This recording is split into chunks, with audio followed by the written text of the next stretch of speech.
Good morning. Thanks for being here. Labor Day. So, I before I get started on South Alabama and excited about being at home, I want just a quick recap on the game against Syracuse. Repeating what I said probably after in the presser. Really proud of their effort in the game. Um, in my 30s, this is my 36th year of coaching, 20th year. We were in some spots that I'd never been in before. I mean, Coach Faunus, our special teams coordinator and co-defense coordinator, linebacker coach, addressed the group today. We've never played as many guys as we did on special teams due to what we went through, particularly on defense. I think it speaks volumes to the coaching staff and obviously our team to get through that. And really, there's a lot of bright spots. Playing some guys that hadn't had reps at some things, particularly on special teams. I want to say this: we had 37 Bobcats that have never traveled before. 37. We had a hostile environment, very loud. We had one penalty all night, and so we're gonna. If you know Tim at all, it's my glass most of the time is half full. You listen to my voicemail. My blood type is B positive, and I try to live by that. But there are times where it's not. My shoulders will slump, and I'll have some bad body language, and that's not allowed around here. All right, and so that's hence my comments about there was a point in that game they inspired me, and I stand by it. I'm proud of it, because I don't have all the answers, and together.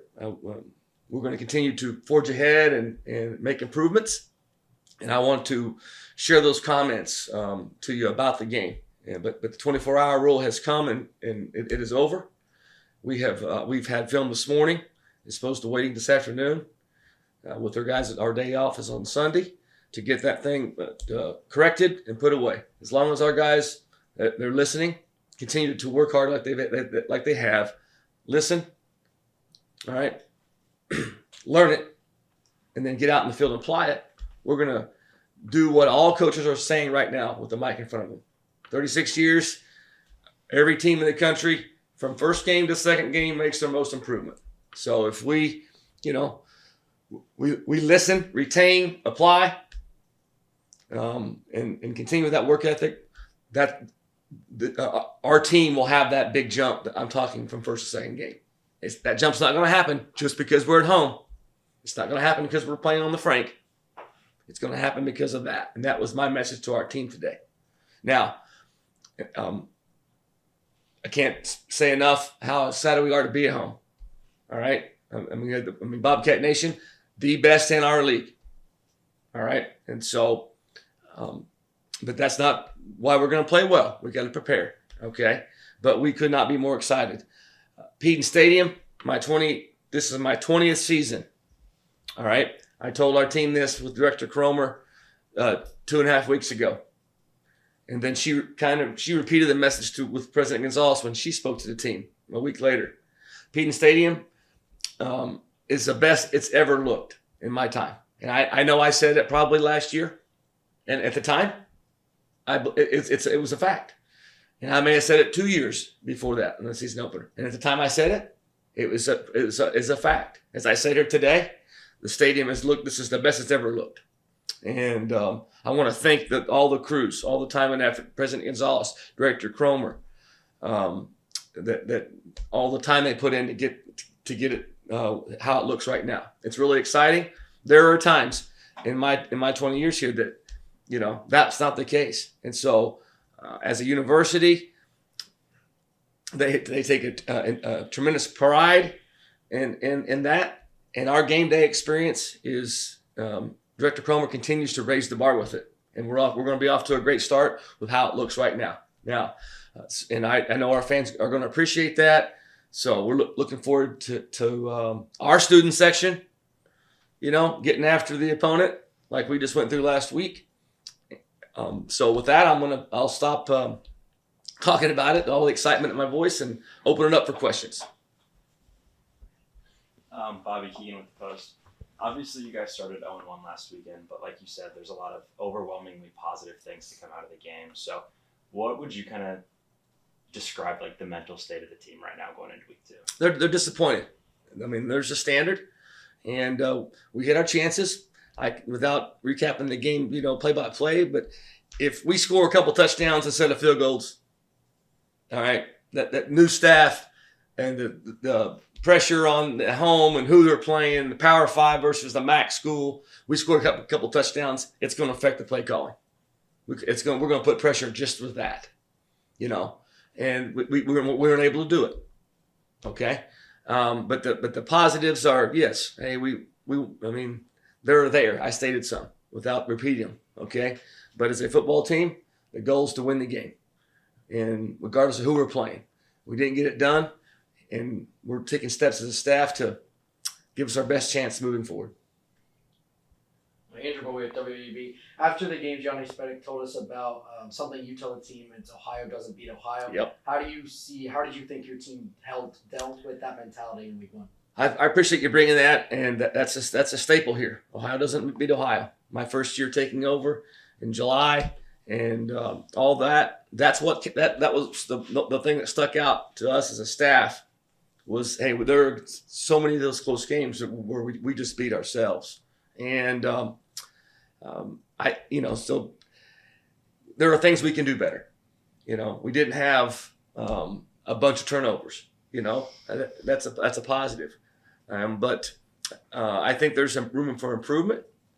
But with 37 new guys and not having a bunch of them, that's a positive, and we're gonna build off the positive, correct the negative. Marty Bannister, Ohio Radio. You told me last week you love the running back depth in your room, and Anthony Tyus showed that on Saturday. I don't want to ask if that surprised you at all, but just talk about what he did and how impressed I think you were with him on Saturday. Yeah, again, I appreciate you saying that about the depth of it, because it's deep. Nolan. I'm not sure if Nolan got in at running back. You're going to see Nolan at some point in time. You're going to see Duncan at some point in time. You're going to continue to see Ricky. I mean, Ricky was the starter. The rotation from Coach Smith was rotate every series, and I think my exact words after the game, Trey got hot. I mean, I've been in those shoes. Called the game, been the running back coach with. I can go down the list: Calvin McRae, Josh Abrams. I can tell you. Daz Patterson, right? Poppy White, Malik Irons, AJ Olette, and that's just how it is here. And you go with a hot hand. I can get example with quarterbacks and so forth. The second part of that question was Trey, and what were we surprised? I mean, probably getting 200 yards, yes, because the rotation was if it continues, they both get 100. I mean, I think, I mean, if you do simple math, but then the getting hot part is, okay, Trey got to the second level and they didn't get him down, right? I mean, that's what the difference is. There were some runs in there that were just, I mean, he's a big back, and the arm tackle didn't get him down, and the pile fell forward, and it wasn't 2nd and 9. The second and 5 is much easier to call than 2nd and 9, and so when you look at those types of things, okay, there's an unblocked guy right in the hole. All right, we got past the line of scrimmage, past the linebacker, we're to the 3rd level. They didn't catch him. All right, and so there's enough physicality and broken tackles that warranted, for him to finish that thing off. So I did my typical long answer. I've been here, but when you've been somewhere 20 years and you coach running backs and you call the plays, there's a lot of stories telling there. But so. We're going to ask, just follow up real quick. Yeah. On his field vision, you talked about once he got to the 2nd level, he saw the field very well. Sees the field very well, doesn't he? Yeah, I think that's 2 runs. One, let's see, give me a second. 2nd quarter, we had a little inside zone, and they bottled it up pretty good. And he kicked it out to the left down their sideline. Bounced it out to the left. And that's not really in his progression. But sometimes it just happens with that particular zone scheme that we're running. It just happens sometimes. You don't really coach it because there are more times than not when you bounce out there, you're going laterally and you're going to lose one or two. All right, but like Demontre Tuggle, I've seen bounce out there and I'm on the phones, and then okay, he makes it work. I mean, that's just part of coaching. And so I'll reference that one and then I'm repeating myself on the touchdown run, the option. They didn't catch him. Number 0. Couldn't catch him. And that's really good. Do you have a plan? Like you said, Ricky was the starter last weekend. Do you have a plan for that to change this weekend? We'll discuss that I'll get with Coach Smith later in the week. I know that you're going to see them both. And you're going to see Nolan at some time. You're going to see Duncan at some point in time. That's just how it is. The revamped try to fit off with the post. The revamped offensive line. What's your first name? Charlie. Charlie. Okay, Charlie. Very good. The revamped offensive line was a big story this offseason. What did you make from their performance this Saturday? You don't have the production in the run game, against the Power 4 school without having production in the run game. We had some things that we hadn't shown offensively that they weren't ready for. I will say that, but we went out there and blocked them, particularly the first and second levels, and the running backs got back there and got some things done. So, very pleased with the production. I think we're credited with 4 sacks. 2 of them were kind of like quarterback run things. That it's just how the stats work out. But there are 2 legit sacks that we got to improve on, and it's a good starting point, and we're going to just forge ahead and try to keep improving. Grant Kiefer, WAEB. I asked you about tight ends on Saturday, and if Syracuse was doing anything to in coverage that allowed them to not get any targets. You said you'd get back. Did you end up seeing anything when you watched film on it? No, nothing blown. The the closest thing we had on the being blown would have been the one that got called back because of holding. They stretch it when we were zone. They stretched us with a couple of times on verts, and we were in a tough spot trying to melt and play 2 things. But the throw, the throw on the one I got in my head is our sideline facing the field left corner. The throw on that, okay, was it was an all conference. Big boy, I'm getting drafted throw. It wasn't like it was a one-handed catch like I saw in the same end zone by the running back. We had a guy in his hit right. How you coach it, and the ball was out in front when the DB the linebacker couldn't get it. Guy makes a one-handed catch, but he put it where he needed to put it, and that receiver made a play. The throws were remarkable to the tight ends. He's the nation's leading returner as far as yards, I think, was what the stat was. So we certainly knew where he lined up every time. And so I can't say that we blew anything. Can we play some things better? Can we get a few more guys around the quarterback? Sure. What about with the roles flipped with Williams and Bruno and the fact that they didn't have any targets? Did they do anything in coverage? Yeah, no, because you did ask me after that. And watching the film, I'm going to stick with what I said as far as, we used them in chips. Watching the film, that's, why we had technically, I'm going to say 2 instead of 4 sacks. They helped in some of our pass protection things, mixed it up. We got it empty. We did some 5-man. We did 6-man. We did 7-man. We did some 8-man. We had some play action stuff. You got to we rolled out. We had a sprint out pass. And that was all intended to keep their front 7 trying to change the pocket, change the protections to give our guys up front their best chance. And we executed that well. Now, on the tight ends, I think it'll come. Particularly in the play action stuff. We'll build off the running game what we got done in this game, and going through this thing. In my 20 years here, have we ever had a tight end that's been our leading receiver? No. Like Syracuse, we've never had a tight end that had been our leading receiver. They've always been, they've always had catches, but it's always in the mid-30s probably, and so I'm not alarmed or worried about what your question on the targets. I think it'll play itself out and the numbers will change at some point in time. Obviously, with the quarterback position this year, there's not as much experience as there was in years past. Now there's been, a day to let the dust settle from the just initial reactions. How do you think Parker dealt with, the environment and just kind of handling his second ever start? Yeah, there's a lot positives in there. I think he showed that he's got some experience. The little that he does that you mentioned, it showed because from being here, he's a three-year player. He's a graduate from here, and I think his leadership, he showed some really grit and toughness.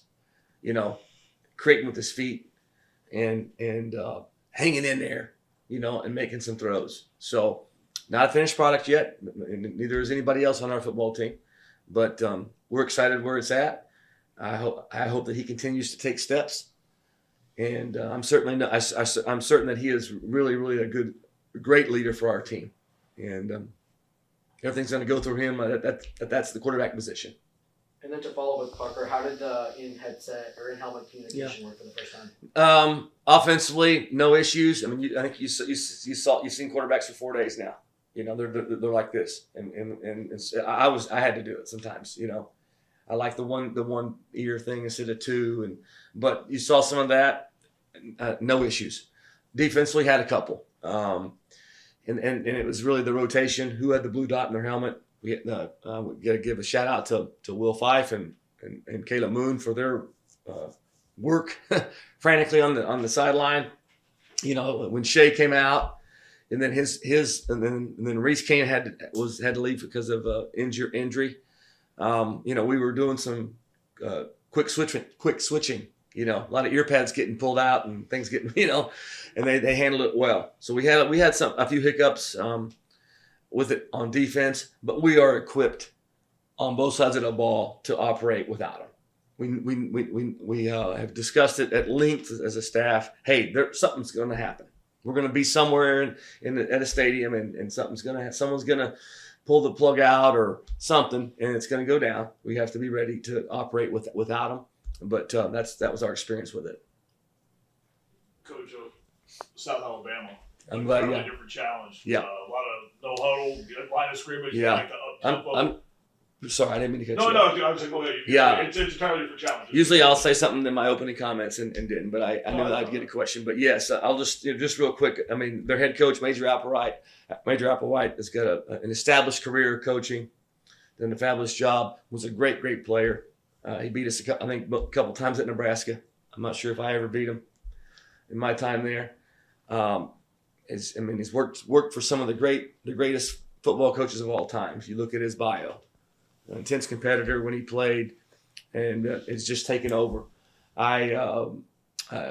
This is their first road game, so I anticipate they're going to have probably a lot of new Jaguars new on their bus, and they're playing because of just where we are in college football, and so we have gone through that. I'll just defensively real quick, and I'll get to their offense. Defensively, they're multiple. Only two returners, I guess. Two returners. I guess that reminds me of us. They got our scouting reports got a lot of T, and T in green means transfer. I mean, that's where college football is. All right. But back to the multiple. They don't play a lot of man, a lot of zone. They're multiple. The two safeties, particularly in the boundary. Those two guys get a lot of tackles. They are active. I mean, they do a lot of flat footing. Great job on seeing hi-hats. Okay, hi-hats, get back in coverage. Low, and they're aggressive on tackling, and they're very good at tackling. The middle linebacker, I think, is probably their best linebacker. 32 maybe. The middle linebacker, the name escapes me. And then the safety, the two safeties, probably the best in the back end. Offensively, they're solid. I'll say this. I'm going to say this. Their skill is as good, if not better, than Syracuse. They returned 5 guys on offense that played there last year.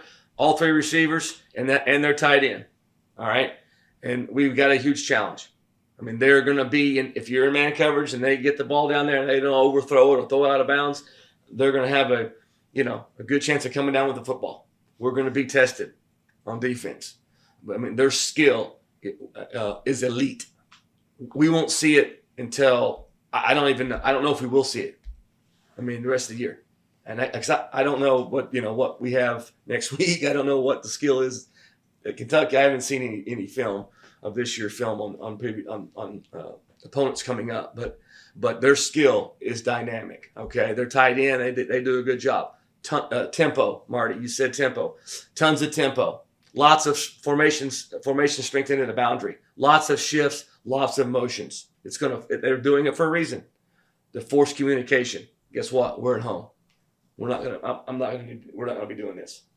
We're gonna be talking, and improving off what we went through at Syracuse, and we're gonna have that communication because it's gonna require it. Their offense requires it. Everything goes through, as all offenses do, goes through their quarterback. Dynamic, 6'1", 6'2". He's a dual threat guy. Does a lot of things in the throw game. He spreads the ball out. They use him as a runner. I'm hopeful that the things that we were studying going into Syracuse with their run game, we're studying, like film from Baylor. Okay? That's where the OC came from. Syracuse didn't do a lot of it. And I get it. You got a draft pick quarterback, and he throws like that with the tight end. Okay, this is how we're going to be successful. All right? These guys, we're going to see it. We're going to be under stress with their tempo, with their running game, and they use the quarterback. So you're going to be a guy short in the box when they choose to do that. That's just how it is. And when you flip the script, I can say the same thing. I'm sure Major's saying the same thing about our offense in Parker right now. Okay, that's college football, and so there'll be a chess match going on, and with how we're going to deal with that. With defense versus their offense, but they're dynamic on offense now. I don't know what the total yards was. I mean, they have the ball, and they can get after it. It'll be as big as challenge for our defense that I can remember, and probably Kent State about 3 or 4 years ago. We're gonna be tested for sure. So you've talked a little bit about the kind of changes that a football team can make between week 1 and week 2. What changes do you think your team needs to make going into this week?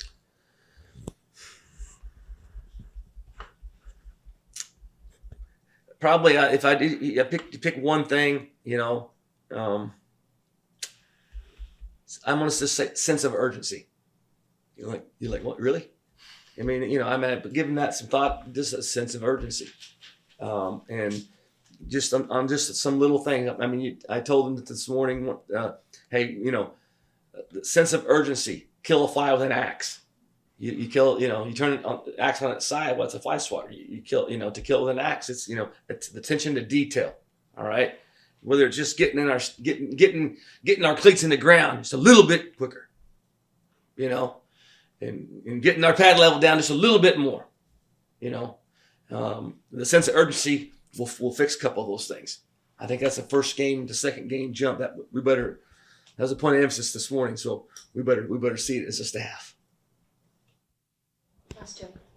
Coach, you mentioned the challenge that South Alabama brings to your defense, particularly with the passing game and sort of some of the injuries on the back end of your defense. What's the message like to the defensive back room and the secondary in general? Yeah, on the injuries, I could have said something about it earlier, but I figured I'd get a question.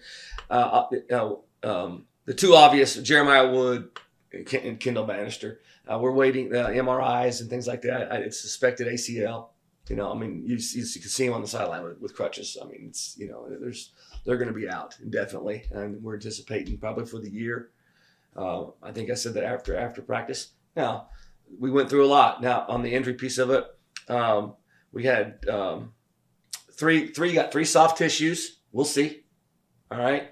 Adonis has got a big toe and another issue, and I think he'll be fine.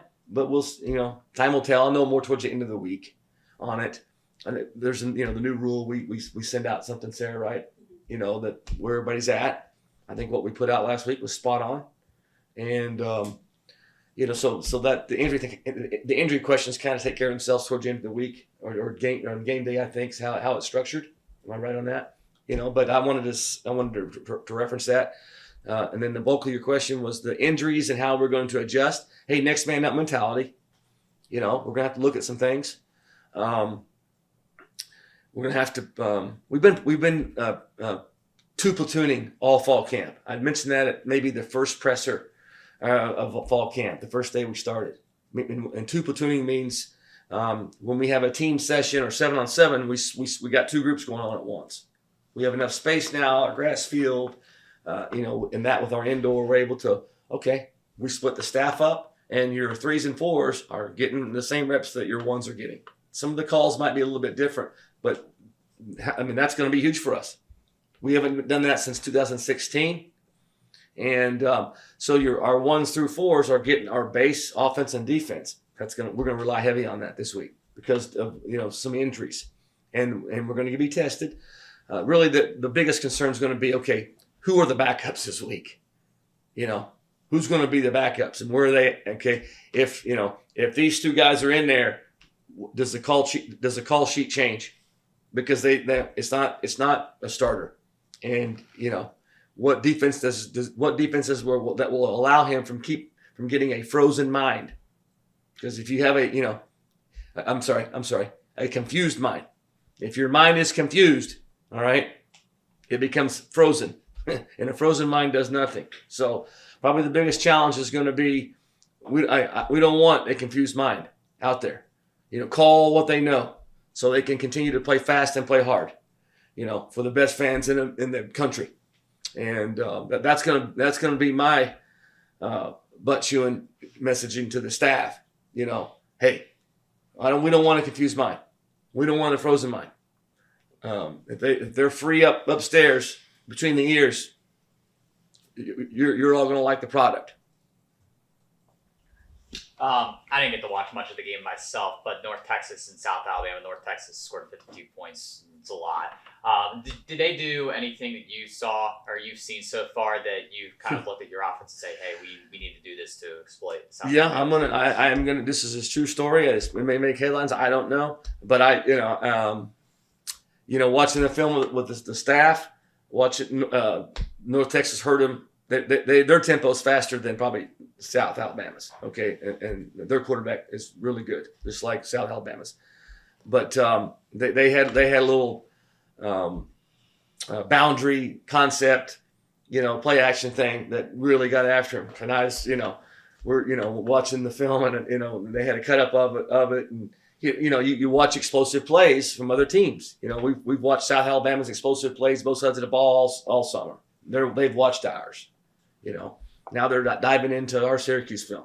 You watch that film and you watch that cut up, and I said, well, look, man, they're going to fix this problem. I don't know, if it's a problem, if that's the right word, but that's fairy dust. They're not, they're going to have that sewed up for our game.